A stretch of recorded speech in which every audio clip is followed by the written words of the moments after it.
Jumping on then to Ethereum. In fact, here's Ethereum versus the Bitcoin, the digital currency. You know that thing, you might have heard of it. It's called cryptocurrency, and this is one versus the other, the daddy world of Bitcoin versus Ethereum. I don't want to look at this in the 15-minute time frame. I want to see if there's any trend to be aware of. Rate. So far, sustaining price movements above the 236. We're seeing this death cross having happened here, but with the relationship that the price has to the moving averages. Now, we're not seeing the moving averages cross over. Let's just have another sort of quick lesson here. That's what the 50 kind of looks like currently, right? And then we have, this is what the 200 looks like more or less currently, okay? I'm surprised with the accuracy of the way I've traced those, even though that's not. Anyway, that's what they look like right now, and the price is operating in here at that zone. So obviously they've crossed, and it's a death cross here on the 24-hour time frame. However, the price action's right next to it. Now, that works in two ways. One of them is that, of course, we can both like sort of confirm, give this a wee tick, then confirm, and then of course, you know, traverse towards the downside then thereafterwards. Or of course, you know, what could be taken into account is the actual position of the price itself being above those, and that by definition we're going to see an upward incline in both of these moving averages. Now, the difference here really boils down to the fact that the 50 includes prices which have been, you know, moving towards the downside, and stops including these prices back over there. If I just take out the measuring stick and go from where we are at the current candle back 50 bars, right, you can see that this includes this area here, right? This is another one of these little educational snippets for the community.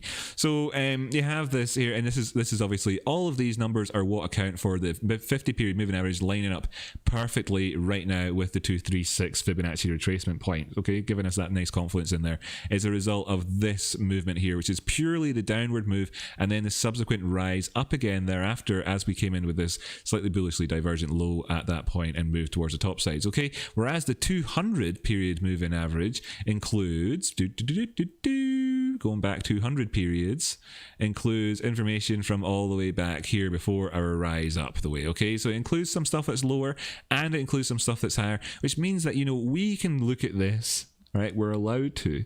Right? This is within the rules of what you, as a human being who's a sovereign entity, is allowed to do, okay? So you're not allowed to do this. The reason I say that is because a lot of people feel, especially who they're new to technical analysis, that somehow they're not allowed to use their own brain, and instead they have to outsource that to the wealth of experience that exists in the world. Well, of course, that's not really going to work really for you long term. I invite you to use your own cerebellum here. So just looking at this and saying that, you know, overall, if the prices do continue to move towards the top side, then of course this is going to drag the 50 moving average up very, very rapidly. In fact, just going sideways at this point, we'll see an incline in the 50 period moving average, and we want to take out our previous highs in there and move past the 50% point in terms of this Fibonacci and confirm this 236. We'll take out the 382 and take out the 50% area, and then we'd be putting in a higher high, trending towards the top side. Everything would be gravy-licious, and this would have been some sort of bull flag or something like that, perhaps, you know, although it does actually line up with the same sort of mentality as what we were just getting at with regards to the Bitcoin pricing on the low term time frames. This is the 24-hour, of course, over here.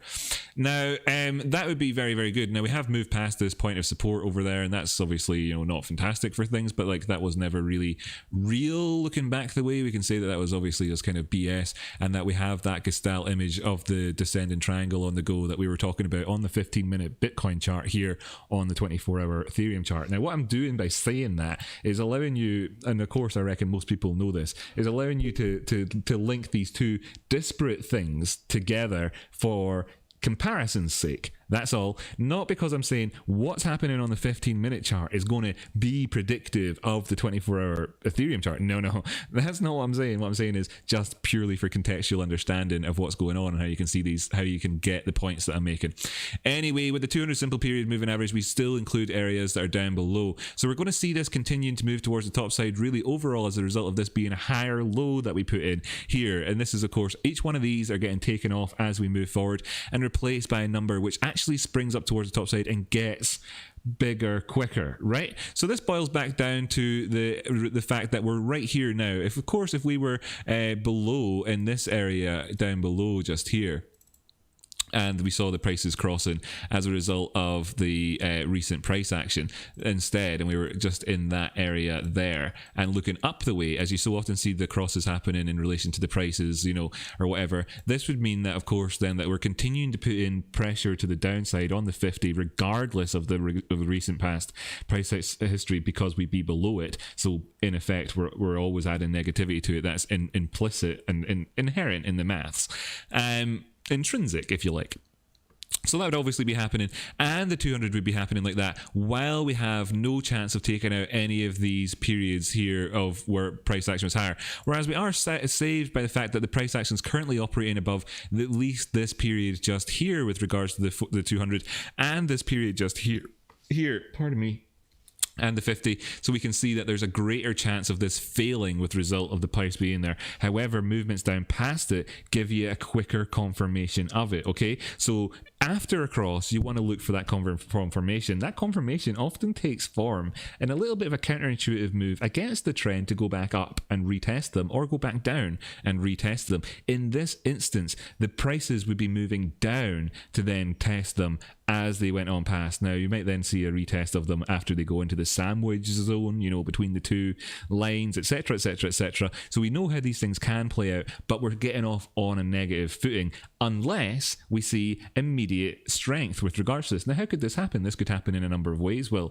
mostly it would be the differential between the price of Bitcoin and Ethereum. So we're going to see Bitcoin prices either go down or go sideways or go up, while the Ethereum prices either go down slower or go sideways while Bitcoin goes down, or goes up while Bitcoin goes sideways, or goes up faster than Bitcoin goes up, essentially, is what you're needing to see happen here on this one. So what does Ethereum look like in that sense then? How does it seem to be performing? And I want to draw your eye to this weakness that's here again, and it's the same story as the Bitcoin one. So I'm not massively enthused about the prospect of being able to get into a move on Ethereum where it flies up much faster than Bitcoin, or I'm not into a mood where I'm thinking it's going to go up and Bitcoin's going to go sideways, and I'm not in a mood where I'm thinking that there's greater degrees of positivity screaming out at me in that sense. So it's worth bearing in mind then, if you are trading between these pairs, how of course each one of them is performing individually, and that's obviously not an analog, it's a direct comparison to Ethereum Bitcoin pricing. But here on the Ethereum pair in itself, we've got all of the exact same setup as what we have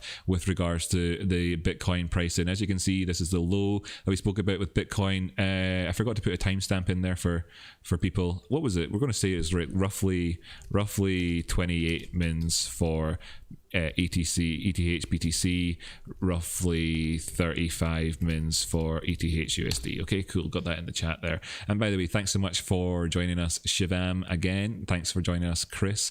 Good to see you here, Brandon. Good to see everybody that is along for the journey today. And that's good to have you all here. Right, anyway, so yeah, same story, this potential for hidden bullish divergence here. You know, jump down to the 4-hour time frame, you can see this bullish divergence here. Now, I haven't checked these charts before I started doing this analysis, so what it looks like to the casual viewer is that I've already done my homework, and I'm able to jump over to the Ethereum chart here, having looked at it before starting the live stream, and then said, oh look, there's this divergence here, I'll be sure to talk about them in the Bitcoin and Ethereum video and draw that comparison. No, not at all. It's just that this is just looking at the markets, right, and seeing it straight away, and then looking at it on the daily and seeing how similar those two charts are, and then being able to say in advance with 90% surety that that's movement that we've seen in the recent time towards the top side, away from the 200 simple period moving average here on the daily time frame, on the 4-hour time frame, is going to have that bullish divergence. It was really, really likely. Therefore, you can see then that they're obviously fairly working in lockstep at the minute. Whether that, in your opinion, increases or decreases your risk with regards to trading the Ethereum and Bitcoin pairing, I'll leave up to you to decide. However, I would say that probably overall decreases your risk, right? And that you would probably then be looking for movements away, divergences between the two price charts, and able to give you a better informed decision when trading on that other one. So I would look at it positively, but of course, it actually is a very, very easily debated subject matter. Now, of course, we could do various other things here to sort of try and see if there's any differentiation between Bitcoin and Ethereum, but honestly there isn't. We came in here and hit the 618, we've done it again, double bottomed in this area almost, and then moved towards the top side with bullish divergence on the 4-hour time frame in the face of what's clearly been a downward trend since the start of December, or the end of November if you like, on the Ethereum chart here on the daily time frame. And we haven't managed to take out any significant movement targets towards the top side. If I just jump back down towards the small time frames, hit auto, bring this up full screen, remove the Fibonacci that we just put on there now, and then draw one in from the high that we had up here down to the low that we had over here, you can see that we've not taken out the 236 over there. Now again, this wasn't me that I'd drawn this out in advance. This was obvious to me just by looking at the price chart. And now of course, you know, that makes a lot of sense. And you can see this quite often on charts, you know, yourself in general when you're looking at things and asking to yourself, have we seen a significant enough of a retrace to actually start thinking about things in terms of things being positive? Have we seen that yet or not? And well, you know, it's quite obvious when you look at this that we clearly haven't gone up high enough yet for us to start saying that this is a really positive bottoming out formation in terms of this recent downward trend. It obviously hasn't. It's just obvious, right? Especially if you've been trading for a while. However, you can put that context on there very easily with that Fibonacci there by saying that we clearly haven't made it above the 236, and just eyeballing it, you could see that in advance, right? So, you know, no real magic to what we do here, and I hope that that rubs off on you and that you become that self-reliant independent trader.